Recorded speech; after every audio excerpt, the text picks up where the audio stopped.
Welcome to the Orgasmic Lifestyle Podcast with me, Venus O'Hara. An orgasmic lifestyle is about reaching a climax in all areas of life, not just in the bedroom. Here, we dive deep with expert guests on topics like nutrition, spirituality, personal development, sexuality, and much more. Together, we'll explore lifestyle lessons to help you lead a life that's fulfilling, joyful, and unapologetically orgasmic. I'm your guide, Venus O'Hara.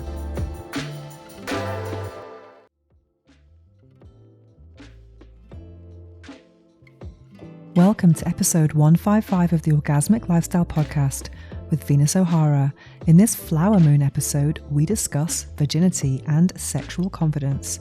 We speak with Lazarus, who is a somatic intimacy guide from the Channel 4 show Virgin Island.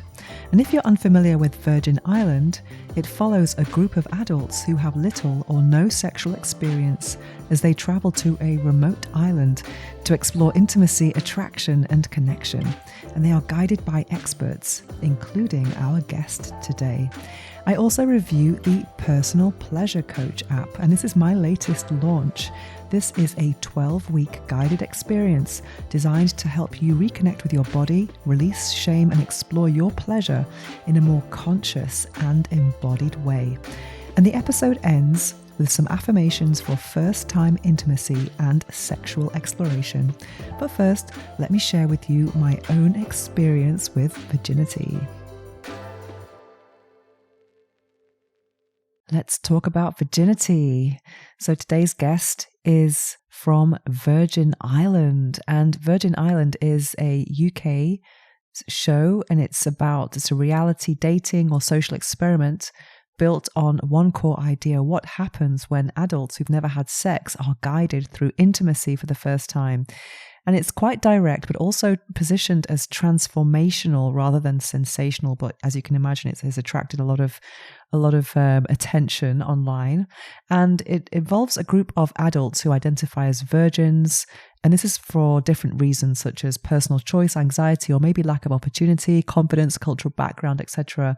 And they are brought together in a controlled setting. And in this setting, they take part in workshops, coaching, and guided experiences around intimacy, connection, confidence, and sexuality. And there are some experts, therapists, coaches, sometimes sex educators who help them navigate things like attraction, communication, physical intimacy, and emotional vulnerability.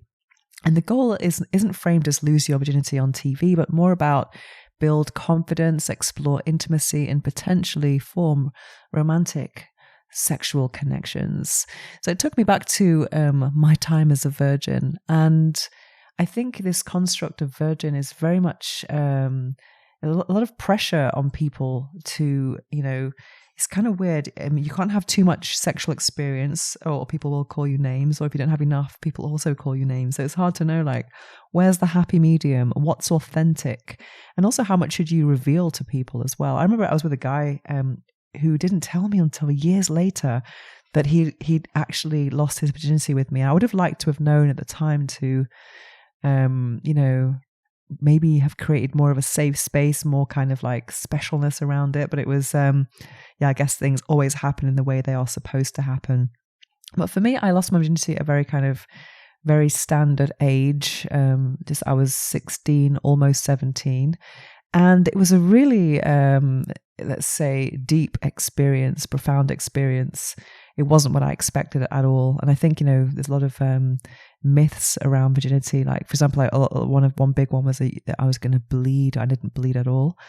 And, people say it hurts and it's not enjoyable. But for me, it was in, out, not shake it all about. It was over as soon as it was over pretty quickly. And it was a very jarring experience because, the guy I was with did something that is now, I don't know if it's a crime or something, but it's called stealthing, where he didn't tell me that he wasn't wearing a condom because I'd given him a condom to put on. And because this sensation was new to me, I didn't realize that he wasn't wearing it. And his logic was, I'm going to just put it inside till I get hard, then put it on, then ejaculate. And then suddenly it just happened within 30 seconds. And so he said to me, and I said to him, oh my God, I'm so wet. And he said to me, that's because you've got millions of sperm swimming inside you. And I was like, oh, thanks. And I could have, had this reaction to it, like get rid of that guy, because obviously that's not a good thing to do. But I didn't want my virginity to be defined like that. So I kind of brushed over it and looked at the positive side of it. And the positives were, it didn't hurt me. I got over this fear of being penetrated. But also I had to go to my family doctor, the doctor I'd been to all my life for, children's diseases like verrucas and, all these different things that you go through. And it was my first time going to a doctor without my parents, and, to prevent my own motherhood, which was a real mind fuck. I don't really like to use profanities on here, but I can't describe it in any other way. And also I had to take the morning after pill, which is hormonally quite intense, and then not tell anyone what I was going through or why I felt so sick. It was really a really big kind of shift in identity, and it was a bit crazy. But prior to that, I am grateful to the first person I was with that he never put any pressure on me to have sex. It was just something that I felt it was kind of building up, and it was an emotional desire at first. I just wanted this guy who I was so in love with. I wanted to feel him inside me. And, I was talking to a guy about, what does it feel like to desire sex? And he said that a female friend had told him it was like, you have this feeling of wanting to be filled, for lack of a better way of expressing it. And I can see the logic in that. And that's how horniness feels for me. I'm like wanting to feel something expanding me inside, and that's kind of how I felt. But I was also afraid of it because I'm also, when I first started using tampons as a virgin, I was fascinated because I would put them in and it was very uncomfortable, looking at these instructions in tampon packages about how to insert a tampon and the angle to use, put your foot up on the toilet, then do the 45-degree angle, push in, and there's a certain point in the vagina where you have to be above the pelvic floor, so you don't feel it. Otherwise, you're kind of walking like you've lost your horse, and it's very uncomfortable. And what was fascinating was that these tampons were tiny when you put them in, but when you take them out, they're expanded, and you're thinking, wow, how come there's all this space inside me? And it didn't hurt. It was just so weird. And then you have your first boyfriends, and this guy had quite a substantial manhood, and I was thinking, oh my God, if the tampon hurt, this is going to kill me. Oh my God. And but in general, it was actually amazing. It felt amazing. What the subsequent times when it wasn't the second, third time, etc., were just were very different. I'd lost my fear, and I was just very much enjoying it. And I'm really glad that I even though it ended up being quite a toxic relationship in the end, I'm really glad that I lost my virginity within the confines of love, or what maybe it was trauma bond, but of someone who meant a lot to me. That could be debated whether it was a good person or not, but in general, it was someone who did mean the world to me. And it was at a time when my curiosity was very, very much alive and kicking, and and then later on, I didn't feel like it was about the right time for me as well. But I remember talking to friends about how much I enjoyed sex, and they would look at me like I was kind of weird, and that's probably why I've chosen this path now. But I think virginity, there's a lot more virginity in the world than what we know of, and I think it's something that people tend to keep to themselves. And I think a lot of it is connected to confidence and opportunities as well. Especially, you can't just have sex because you decide you want to have sex. It does involve someone else. And that's not always easy to navigate, even when you're, not a virgin. But the idea of having a program where people are coming together to discuss these topics such as, confidence, etc., because it is really admirable. And although there is a lot of sensationalism that's been brought about from this program, I just think there's something deeper happening. It's good to have these discussions about virginity and and just about sexual confidence in general, because it's just such a big part of life. And sex education is just so limited in schools, and not just about sex and the dynamics or the mechanics of it, but also the emotional side and what it means, what are the consequences of sex. And I think there's not enough emphasis on that in our world. And I think sometimes people could feel maybe pressure to lose their virginity as if it was some kind of rite of passage, some box to tick, rather than slowing down and thinking about what are the implications of this. Do I really want to do this? Is it because I want to say I'm not a virgin, or am I genuinely curious? There's a lot of peer pressure in the teenage years especially, but that doesn't always disappear with people. But yeah, I'm really excited to share this conversation with you today, and I really do love showing and showcasing the emotional side to intimacy, because it's always something deeper than pleasure and orgasms. It's something that's has a profound impact on all aspects of our life, and that's something we'll discover in this interview, and I hope you enjoy it as much as I did.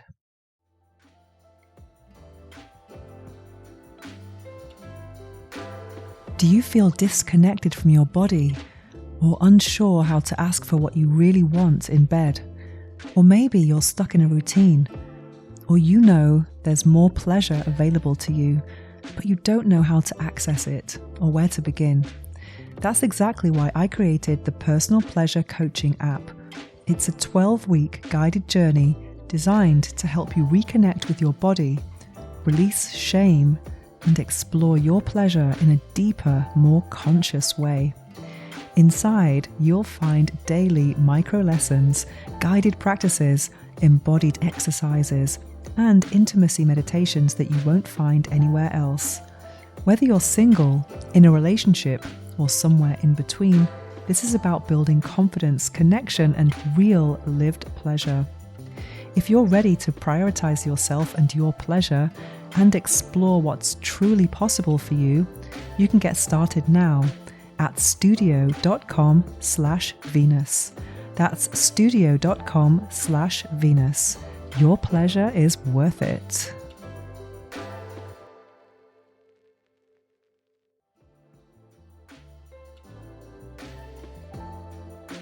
Now it's time for this episode's interview. We speak with Andre Lazarus, who is a somatic intimacy guide from the Channel 4 show Virgin Island. Andre Lazarus, welcome to the Orgasmic Lifestyle podcast, where every day is a climax. It's a real pleasure to have you here. For those who are unfamiliar with your work, could you tell us what you do? Sure. Well, thank you for having me, Venus. Yes, so I am a sex and intimacy coach as well as a surrogate partner. And then I'm also a sacred intimate. And what that all boils down to is I work with people in the most intimate ways, helping them to connect to their intimate self. Amazing. So what inspired you to follow this path? It was not the path that I chose for myself outright. I've lived many different lifetimes, but really where this came to be was from intimate experiences I was having early in my open relating polyamorous journey. And it was being reflected back to me that the intimate experiences that I was sharing with these individuals was therapeutic, was actually quite healing for them. And it took me a while to really let that settle in. But after a while of like listening and getting past the judgment and the shame of like being in a space where people are coming to me with their erotic challenges and getting paid for that, I leaned into this work. So it was not something that I was destined to do or that I thought I'd be doing. I used to work in tech. I was in the military. So Wow. it's definitely a career. It's a very different career. And do those previous careers help you with this new career in somehow, the tech side or the military side? I can't say the tech side does, but I guess what I have learned is how to be with people in many different ways, from a leadership position to also being a student to understanding, emotional intelligence, EQ of individuals. picking up, intuitive signals. So there's always a little bit of, training that I've received in every aspect of my life that helps me to be where I am today, but I can't say that they directly correlate. Okay, Yeah. amazing. Well, I saw an interview with you on This Morning. This Morning is actually one of my guilty pleasures. When I'm Oh. watching having my lunch, I just watch some of the interviews on This Morning and sometimes Loose Women as well. So those are kind of my guilty pleasures. I'm a British expat living in Barcelona, so that's how I keep in contact with the homelands. And I saw you on there, and it was very interesting. So tell us what you were doing on This Morning. Yeah, I was invited to come on with also another colleague of mine, Kat Slade. We were surrogate partner experts on the UK TV show Virgin Island. Mm, And we were there helping what were called contributors on the island be more connected to their intimacy. Again, the work that I do. And while the main goal of the show were for virgins to not be virgins, really it was for all of these individuals to learn a little bit more about themselves and have more confidence, feel more connected to themselves and the ability to connect to other people. So we got invited to come on that show very last minute. I actually was also, I live in Barcelona. It was literally 30 hours of finding out I was going, them flying me over, doing a very short talk, and then flying on back because then I had to leave for some client work. But it was really an amazing opportunity. So I've heard that Virgin Island has some controversy. Can you just explain the format of the show? Yes, there's definitely plenty of controversy, but also I want to say before talking about that is there's really a lot of great, impactful education that comes from the show as well. But Mm. obviously, controversy is always what's going to bring viewers in and have people talking. But yeah, the controversy is that we, myself, Kat, were and are able to be in physically intimate experiences with the clients that we work with due to the nature of surrogate partner therapy. And for those who are unaware, surrogate partner therapy is where you have the client, you have the surrogate, which is myself, and then you have a licensed therapist. And the licensed therapist will be working with the client from the psychological aspect of the challenges, their issues, and I'm working with the body from the somatic level. Mm. And that can lead to with the possibility of sex penetration if that is something that we're trying to work through with that particular client. And we were showcasing that on this show because, again, Virgin Island, all of the contributors that were coming to the island were virgins. And it was such a pleasure to be able to be working with just a fabulous team of experts, but also the courage of these young men and women coming onto a public stage, sharing about their life in very intimate, vulnerable ways was also really just a joy to be able to witness. So how many contestants, or for lack of a better word, were there, contributors, and how many left losing their virginity? Well, now I can talk about it because the It's season aired. has come out. We're actually going to be going to film the next season very soon, but only one. So out of I Only one believe lost. Oh, 12. okay. Yeah, and I would say, and for me, rather than the idea of like losing one's virginity, they were able to achieve the desired outcome, which was to have sex for the first time in their life.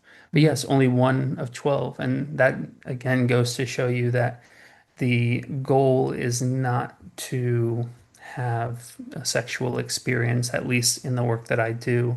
The goal is to help the individual, again, feel more confident in their ability to connect with themselves and others. And that could potentially lead to them forming partnership, having sexual experiences later on. And all of the contributors from the show shared how impactful that experience was for them. You can actually see it again. It's on Channel 4 in the UK. Mm. So yeah, I just feel really blessed to be able to be a part of it. So in your work, are you always working alongside a psychologist, or is it something you do sometimes alone? Yeah, so with my surrogate partner therapy work, yes, there's always a psychologist, therapist part of that practice. For my sex and intimacy coaching, for my sacred intimate work, that's something that doesn't require a licensed therapist. So I have many different offerings because there's many different reasons that people come to me as clients, and not everyone fits in each particular bucket. Okay, so what kind of issues, we discussed virginity. We'll go back into that in a moment. But what other challenges do you help your clients with? Um, I would say the majority is around some form of past or current trauma, generally sexual in nature. People who have stress level or struggle with pain during any form of like intimate experience, whether something that they're performing on themselves or something that they might be doing with another person. People, I would say generally men struggling with certain erectile concerns, maintaining erections, or rapid ejaculation, not be, being able to last for like a longer length of time during sex or intimacy, and that could be potentially hurting their relationship. Many people that I've worked with have lost relationships because of the challenges that they were facing. So I'm there to basically help them through those. And then also communication, people struggling with how to communicate their desires, how to communicate with their partner on being able to have the most fulfilling, intimate life that they can. So I'm there as a guide. While I say coach, I really am. I'm a guide to help people figure out kind of stuff they already have within them. I'm just providing them some perspective to open up the thought processes. Do you work with couples as well? I do. I do. Okay. I've even worked with triads as Oh, well. wow. So from monogamy to non-monogamy, all different relationship structures. I would say primarily I work with women. I also work with men, but couples and more I also work with. So is your work always hands-on? Is it kind of like a physical, somatic or practice? Majoritively, yes. Mm, My coaching practice, however, is also has the opportunity to be virtual as well. mm, So I'm able to work with clients all over the world. And while I enjoy that aspect, it gives me the flexibility to move around and mm, be able to help people who aren't just in my geographic location. Most of my work is in person, hands-on. And for me, when we're talking about the body, when we're talking about somatics, being there in the flesh, being able to have touch connection is very important. mm. And what about emotional attachment?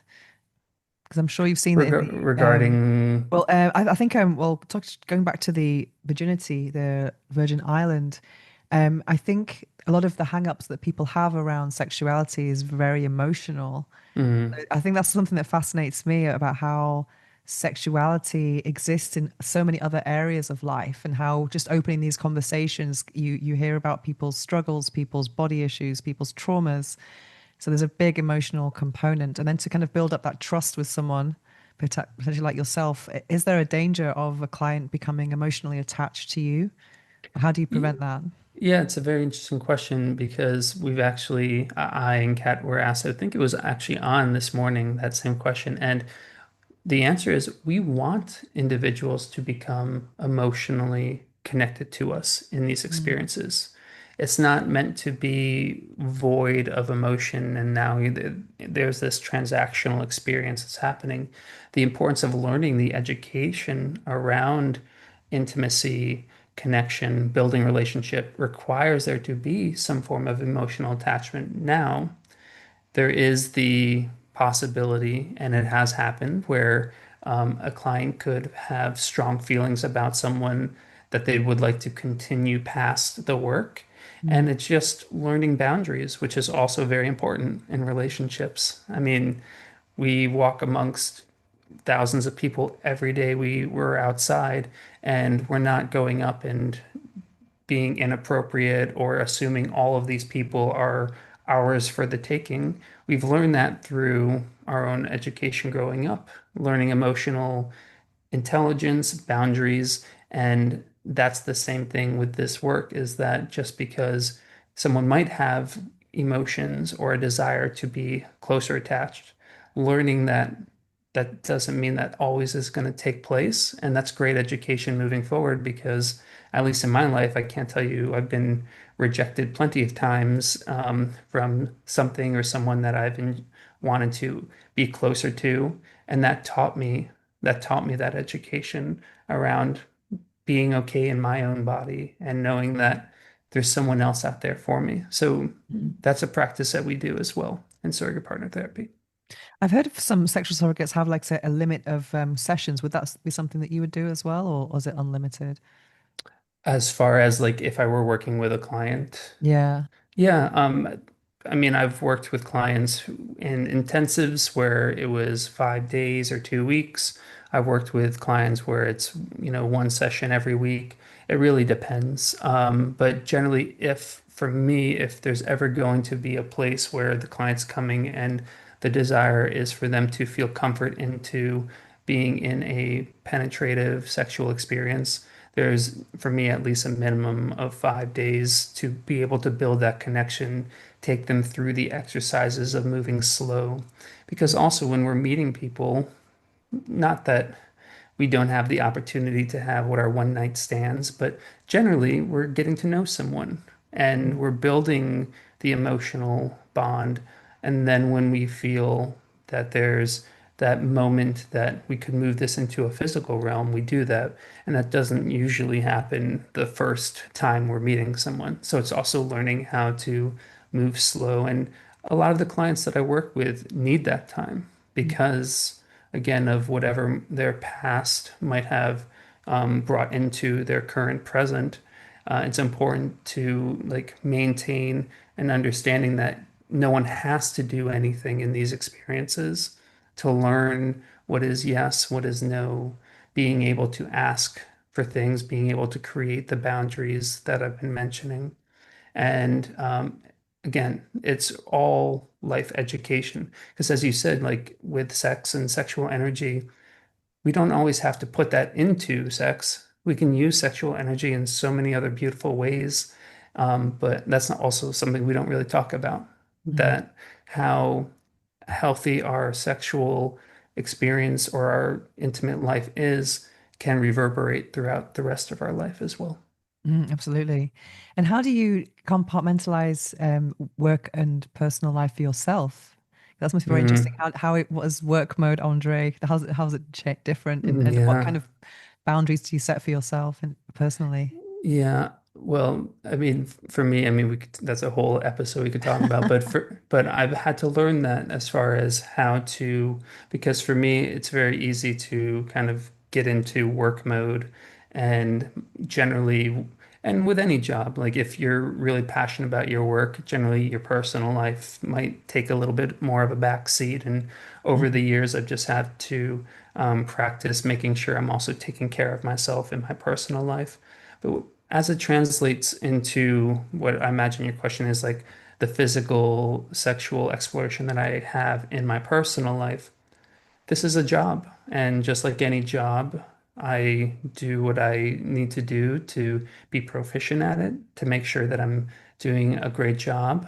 And then when it's ready for that job to be over, I now step into my personal life Mm. because for me it's actually easy to compartmentalize the two because as I imagine anyone in their job like it's not going to always just be a part of their life because if that's not the case then are we actually living our life?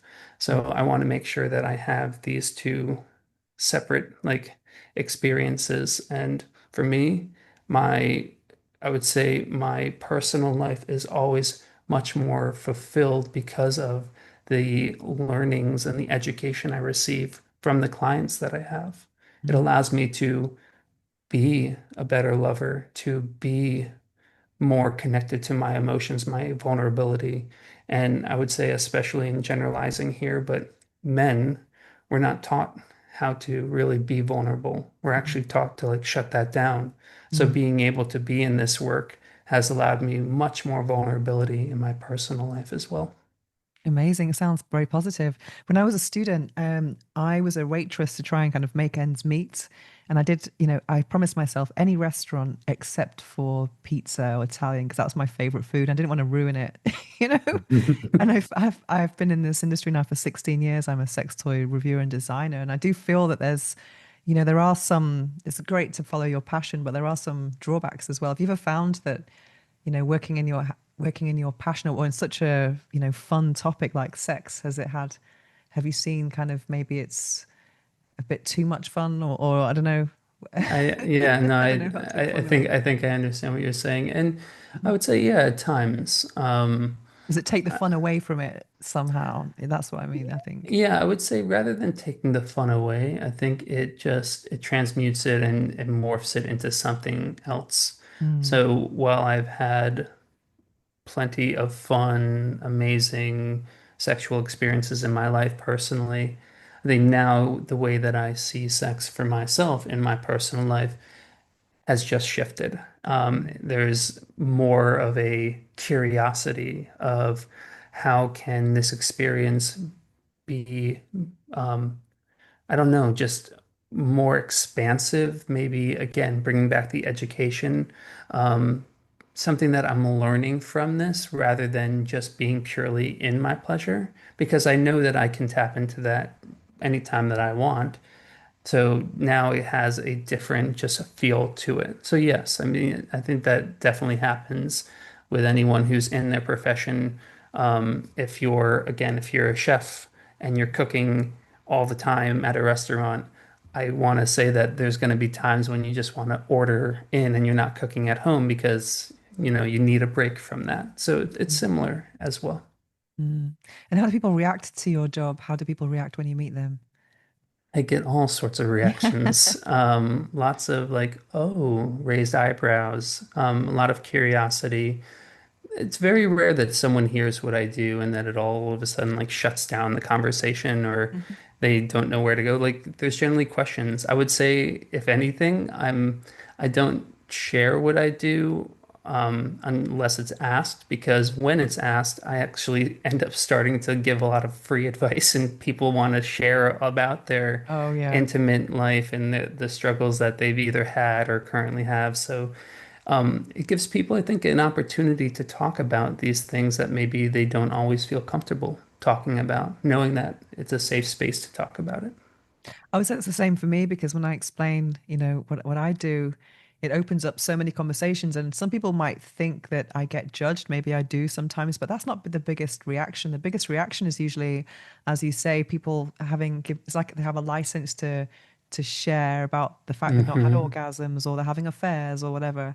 And Yeah, I think it's really nice to be perceived as someone who's trustworthy, and a custodian for secrets. It's kind of very flattering to be perceived as that trustworthiness and absolutely. non-judgmental. I would say, and I'm curious for you if you found this, but I have to be very careful for myself to protect my energy around the work that I do and not working all the time, meaning that any conversation I have turns into a therapy session for someone Yeah. else. I don't know if you've ever noticed that for yourself as well, needing to also create like structured boundaries on how you talk about your work.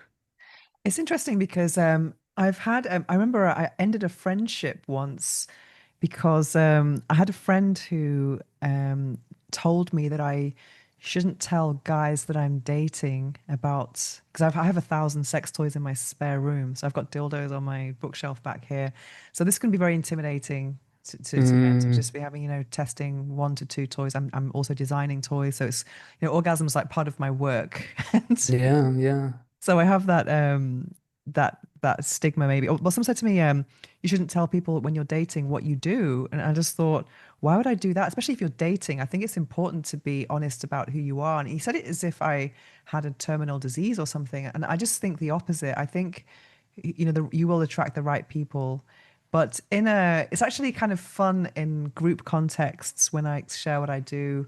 I give people recommendations, and Hmm. that really I love that. And I'm not really doing any kind of B2C coaching. So I wouldn't be taking away from my own money. I'm just Yeah. promoting the content I already have because I work with brands normally.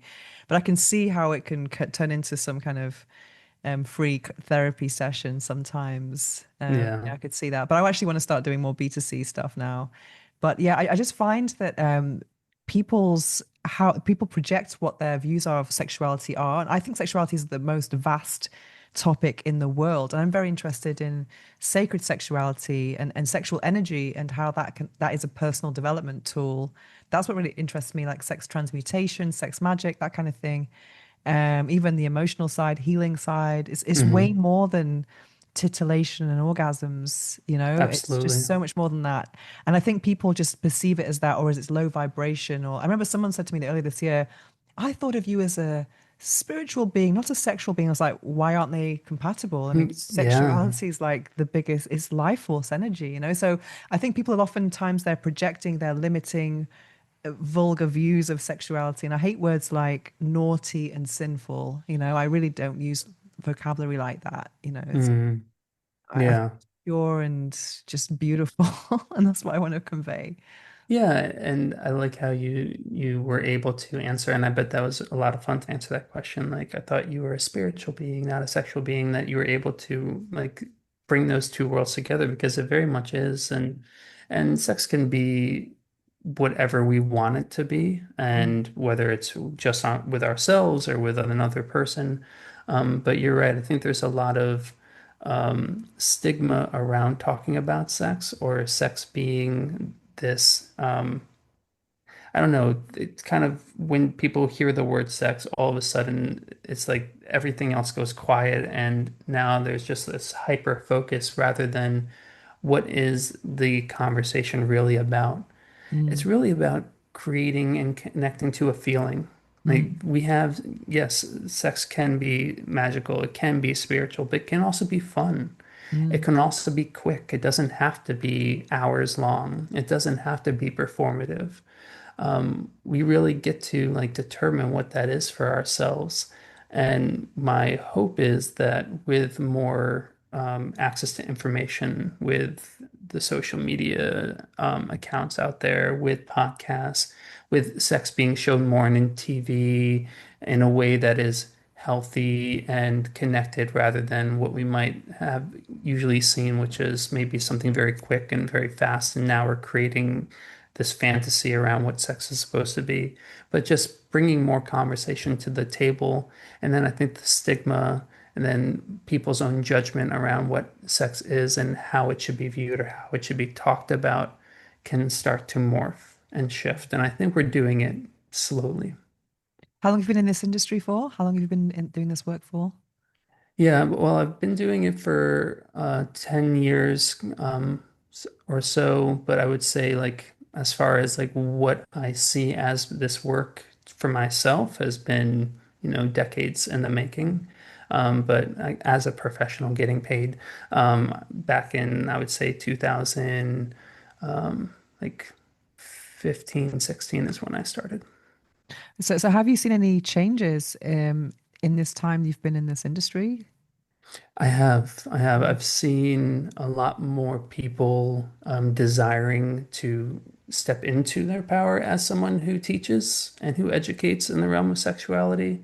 I've seen how social media and again, TV and pop culture portray sex very differently than it was even like, 20, 30 years ago.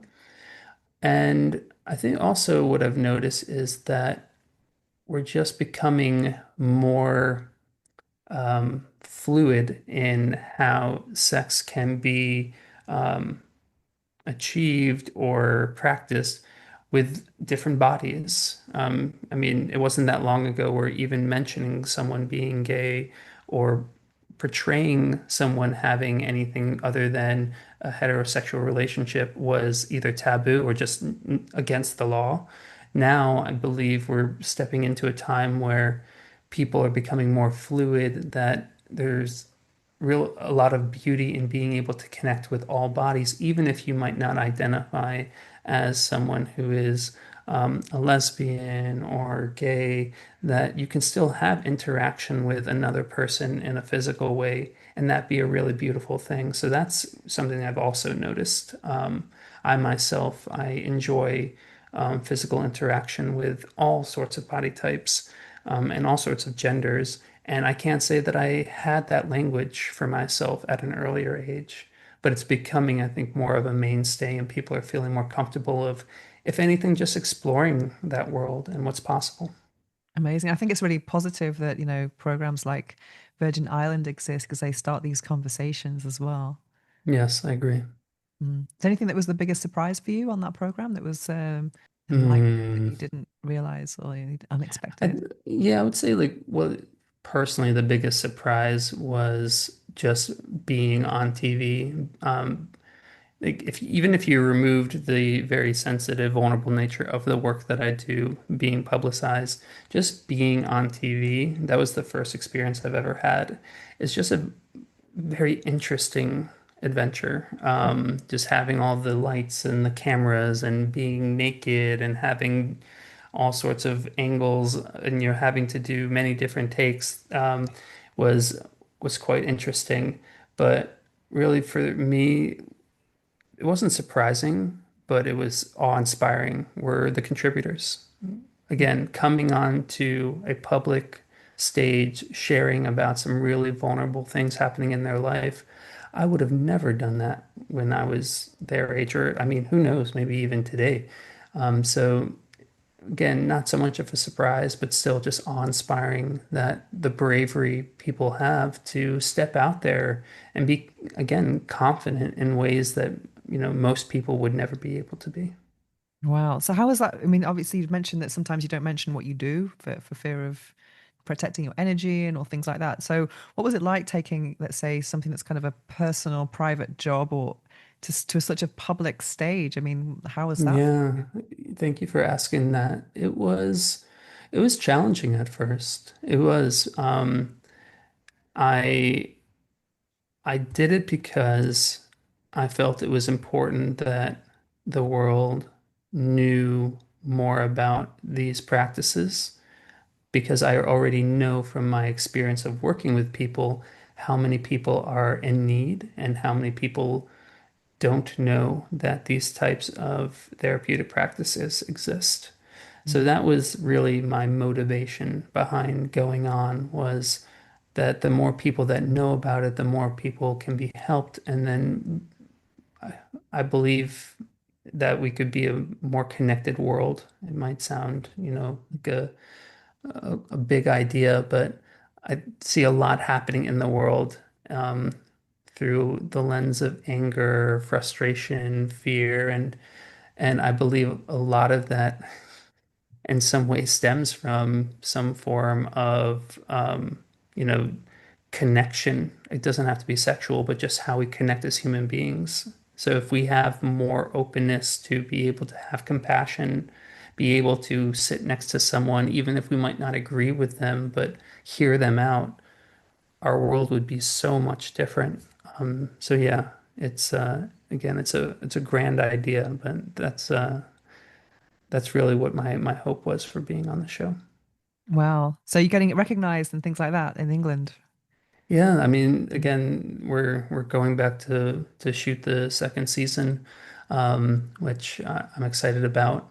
So yeah, it did really well, and I believe people again, while there are critics who have things to say, there's always going to be critics.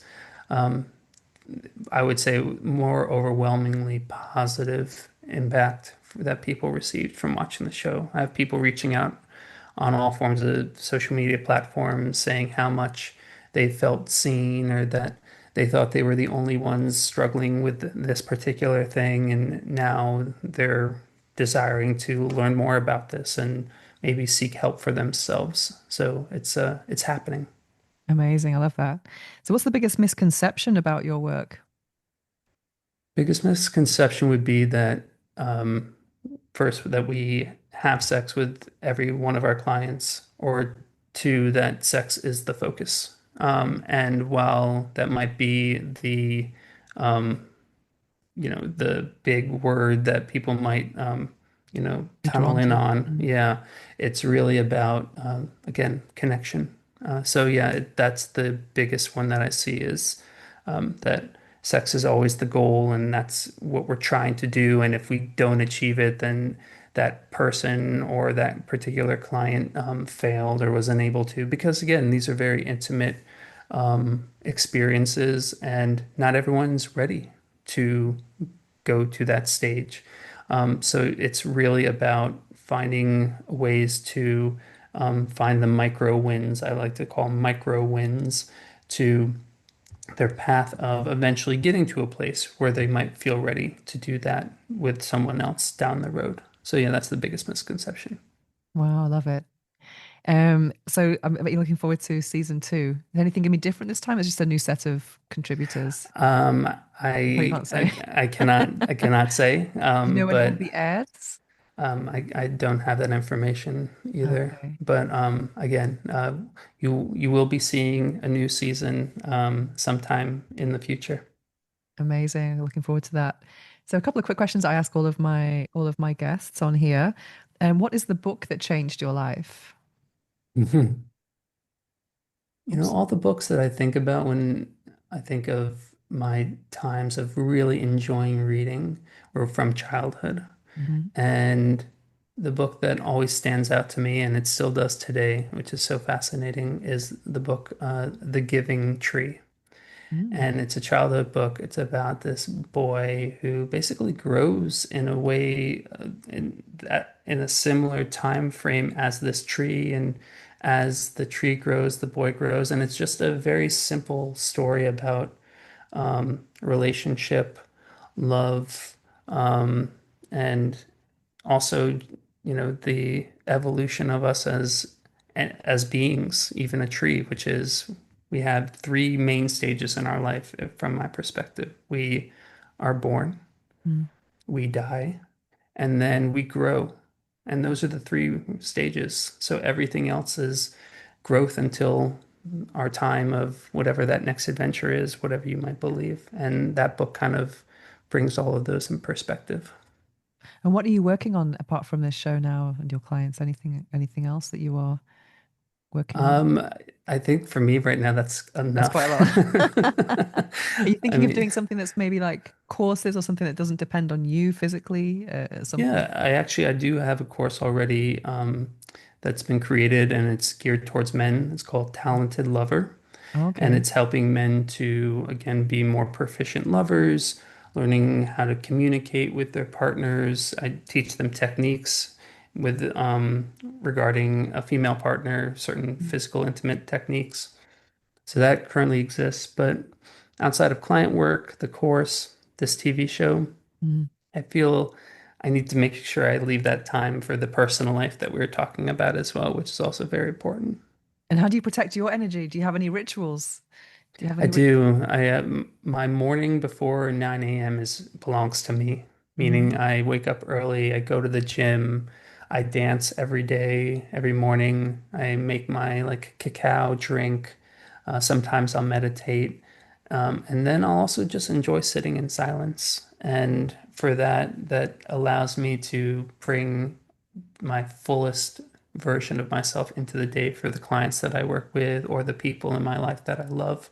But yeah, those rituals it's harder when I'm on the road getting Mm. all of those in, but I still try to do my best. And I've been doing it for quite some time. Amazing. I love that. What about a quote or affirmation that you live by?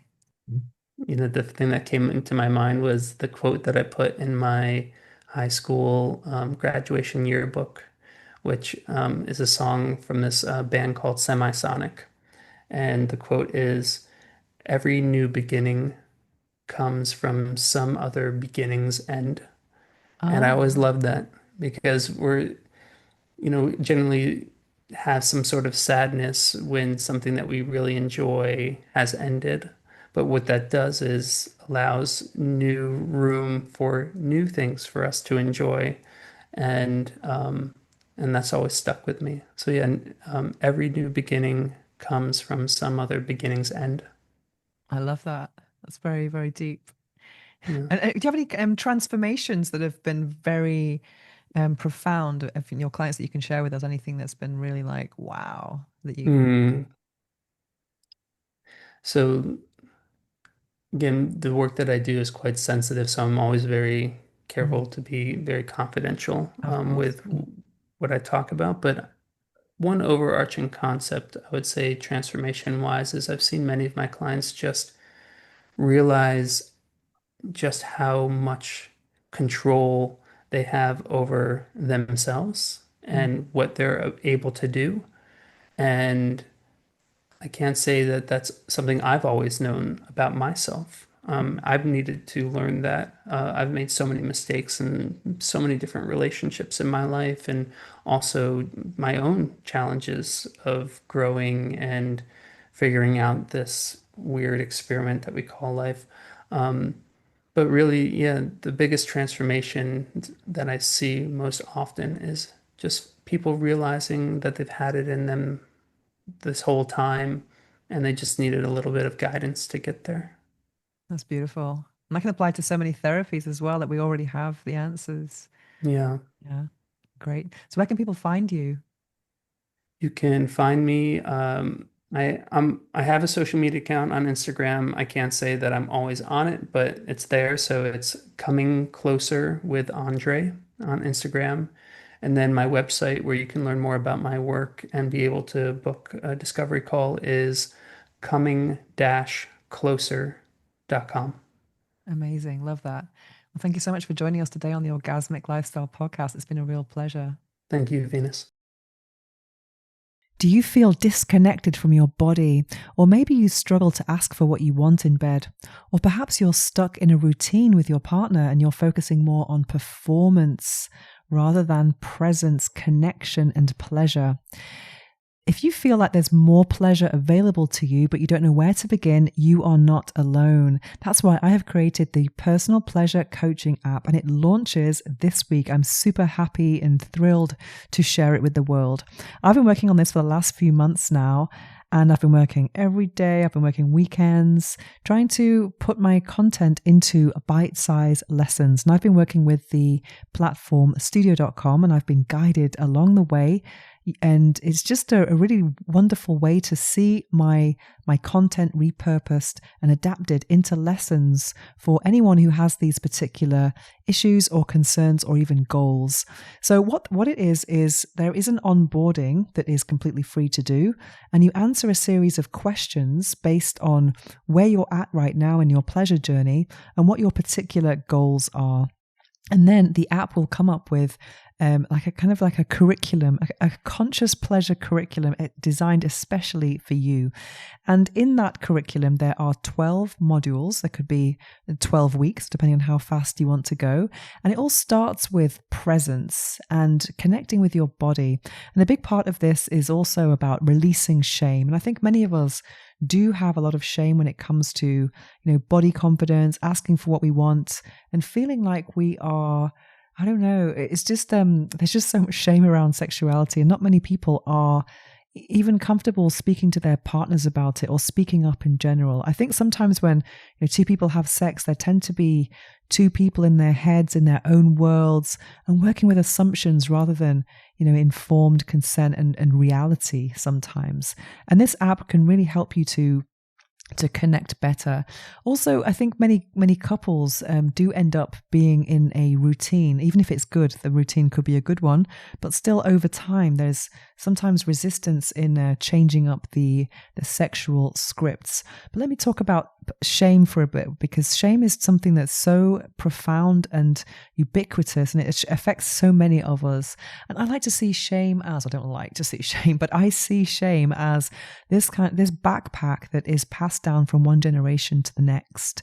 And I was brought up Catholic, so I know all about shame and guilt when it comes to sex. And that's probably what has inspired me to follow this path, because I feel so strongly against it that it wasn't a good thing. And I'm trying to break a cycle as well. I'm breaking a cycle. But even though this, let's say, backpack of heavy shame and guilt is passed down from one generation to the next, I said, no, I don't want it. I'm not carrying it. but despite that, I still kind of have remnants or residual guilt and shame. And I think this gives me this understanding about, people who are dealing with this on a daily basis. And it's so common. And shame can really hold you back from really celebrating your body, because even though we live in a world that's, more sexually liberated, there's still this kind of, let's say on one extreme, there's the hookup culture promiscuity, which is almost seen as shameful as well. You have to be sexual, but not too sexual. Then if you're not sexual enough, then you're seen as frigid. So it's a bit difficult to know how to navigate this. And there's so many double standards as well between men and women. Men, I think, it's kind of, they're patted on the back for being promiscuous and having lots of experiences, whereas women, it's kind of like it's not so celebrated if they can't be too promiscuous anyway. But this is all about, what is your script? What is the sexuality that you want to experience personally? And, trying not to be influenced by what society is saying or what other people are saying. It's really about this, these 12 modules are really about connecting to yourself and your body, and recognizing what your full body yes and your full body no is, and tapping into your intuition and your pleasure. I mean, I've seen lots and lots of sexual content over the years, and something that people have said to me, which I find to be highly complimentary and aligned with what my particular goals are as a content creator, is someone has said to me that, my content is all about tapping into your own pleasure before just serving a partner. I mean, a lot of sexual content is about, how to be a good lover for him, how to give a good blowjob. There's nothing wrong with that. That's great as well. But I think before that, having how to, improve your performance for a partner is about really being present and connected to yourself, because by doing that and being more relaxed, you will end up being a better lover, because you're more in the zone, not just thinking about what do I look like, or, does my ass look big like this? It's really tapping into, what feels good and what feels aligned, especially. And it's also good to acknowledge that, where are these messages coming from? Is it yours, or is it something that someone else is expecting from you? And also to establish sexual boundaries. It's not just yes, yes, yes all the time. But if you don't want to do something, you should be able to say so as well. So in the app, we do cover things like consent, communication, and mindfulness, and just really tapping into your own pleasure. But it all starts with the body and celebrating and accepting the body. And there are lots of exercises to help with your own personal stimulation, your personal self-love rituals. And there are some embodied practices, but it's not just about embodiment. There are also pleasure prompts that invite reflection.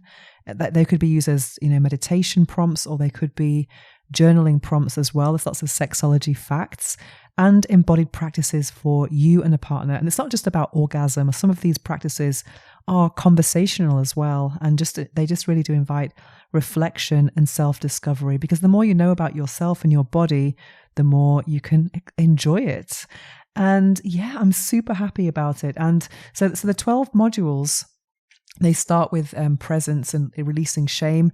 And then gradually they work up to, towards the end of the course, it's like upgrade your orgasm. So you're going to learn a lot of techniques in a lot of kind of different disciplines. We're going to learn about Tantra, going to learn about different breathing techniques, how to incorporate breathing, and also really have to emphasize body presence and body confidence, because our bodies can sometimes hold us back from enjoying them, which is a real pleasure. And sometimes, we have so many influences from social media about how our bodies should be, but it's not about, look at what you look like. It's more about how you are feeling. And of course we do to look at consent as well, and different ways to ask for what you want and communicate yeses and nos. And that's super, super important. And make consent sexy, which is sometimes not easy. And of course, I have lots of tips on sex toys and how to choose a sex toy and how to incorporate that in your pleasure practice, whether that's alone or with a partner.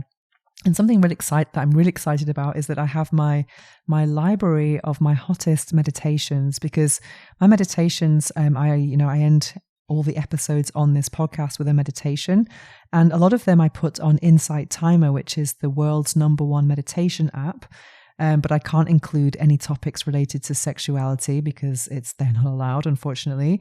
But those particular meditations I have included on this app. So I think it's really good to meditate on your sexuality, because meditation is like creating your inner refuge. And the meditations that I create are usually affirmations and guided visualizations.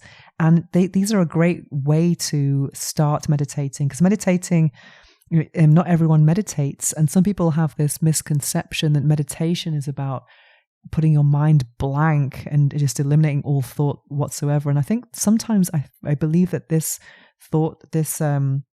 belief can really hold you back on meditation, because meditation is like, for me, it's like creating this inner refuge, this moment of just connecting with your inner world and getting to know yourself. And I think it's highly effective for many different areas of life, especially sexuality. And there's just not enough meditations for sexuality. But yeah, you will find my hottest meditations on there.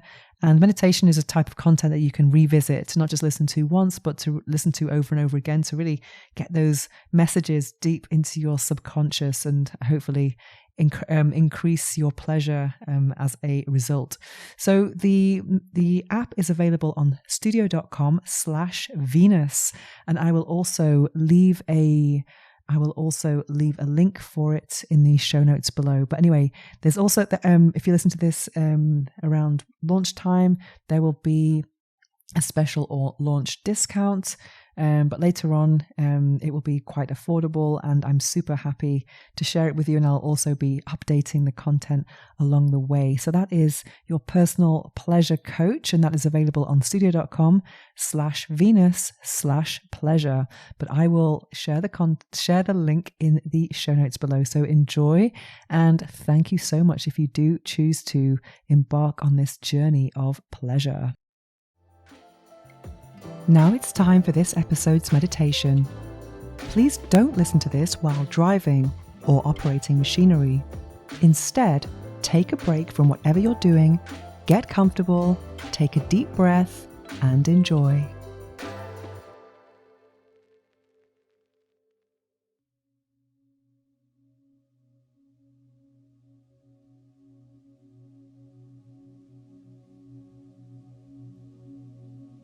I welcome my first intimate experience with trust.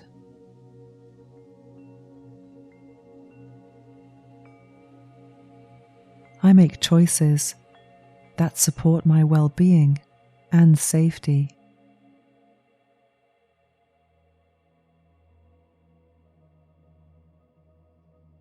I celebrate my journey exactly as it is unfolding.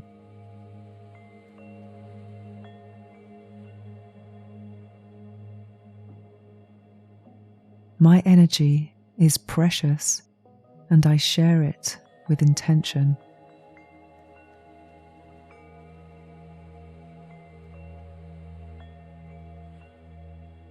I welcome experiences that reflect mutual respect, trust, and connection.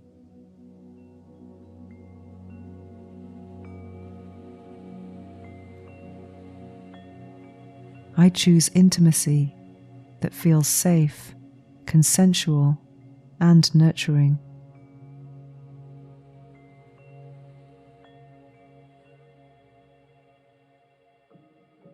I honor my readiness and follow what feels aligned.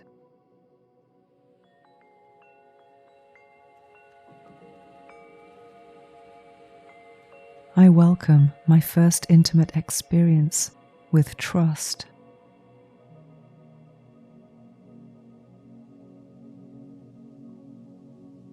I make choices that support my well-being and safety.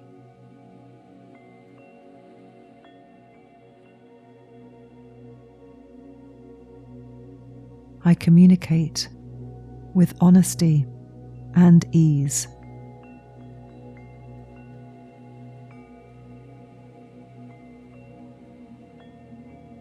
I embrace intimacy with presence and openness.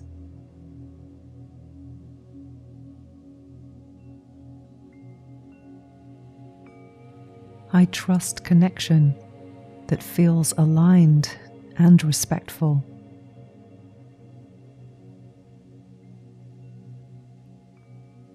I move at my own pace, and my timing is perfect.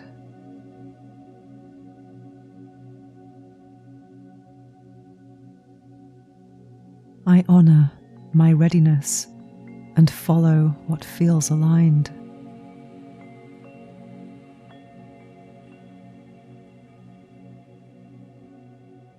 I welcome my first intimate experience with trust.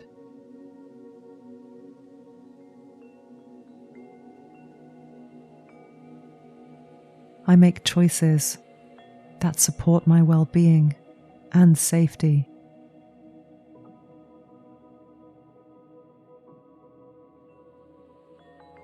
I choose experiences rooted in care and respect.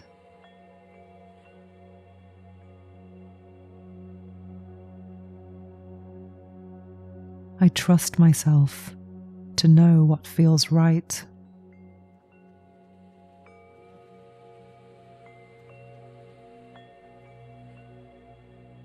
I honor mutual consent in every connection.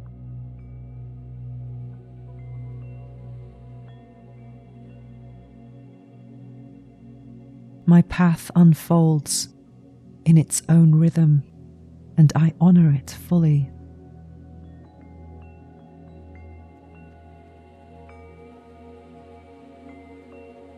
I honor my readiness and follow what feels aligned.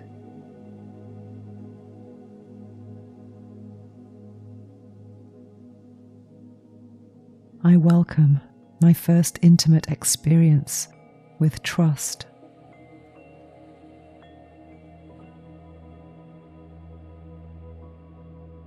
I make choices that support my well-being and safety.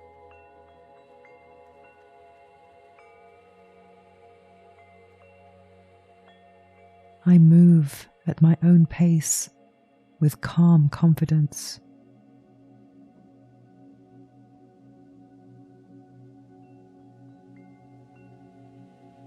I hold grounded expectations for intimacy.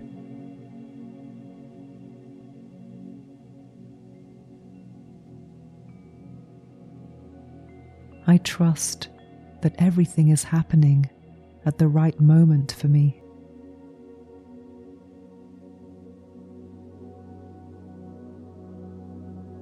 I celebrate my journey as uniquely mine.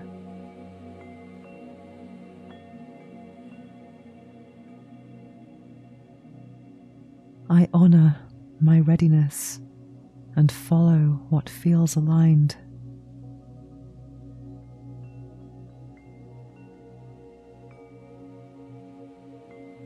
I welcome my first intimate experience with trust.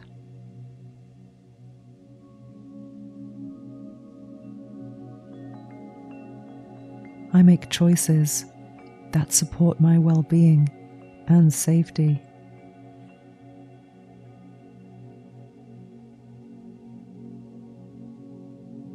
I release comparison and return to my own truth.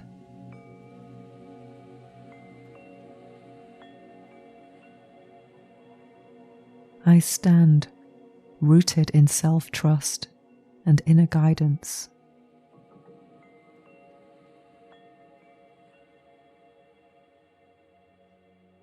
My body is wise, and I listen to it with trust.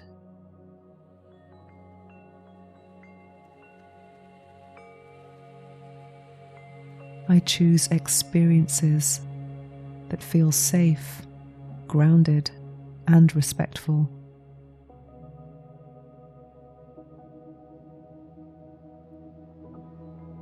I honor my readiness and follow what feels aligned.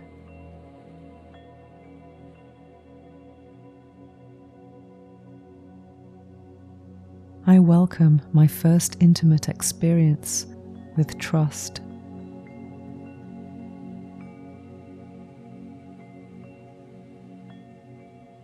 I make choices that support my well-being and safety.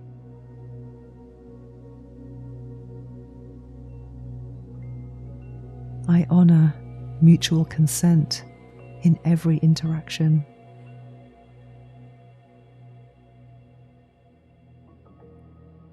I express my boundaries with clarity, confidence, and ease.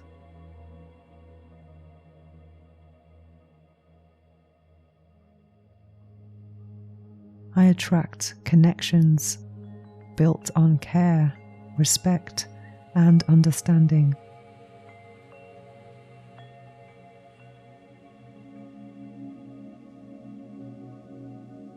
I feel safe in my body and supported in my choices.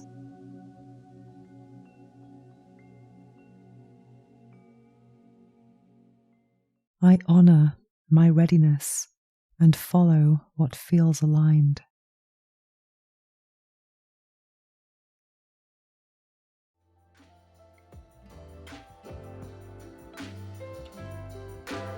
Do you feel disconnected from your body or unsure how to ask for what you really want in bed? Or maybe you're stuck in a routine, or you know there's more pleasure available to you, but you don't know how to access it or where to begin.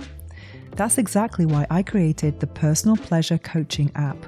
It's a 12-week guided journey designed to help you reconnect with your body, release shame, and explore your pleasure in a deeper, more conscious way. Inside, you'll find daily micro lessons, guided practices, embodied exercises, and intimacy meditations that you won't find anywhere else. Whether you're single, in a relationship, or somewhere in between, this is about building confidence, connection, and real lived pleasure. If you're ready to prioritize yourself and your pleasure and explore what's truly possible for you, you can get started now at studio.com/Venus. That's studio.com/Venus. Your pleasure is worth it.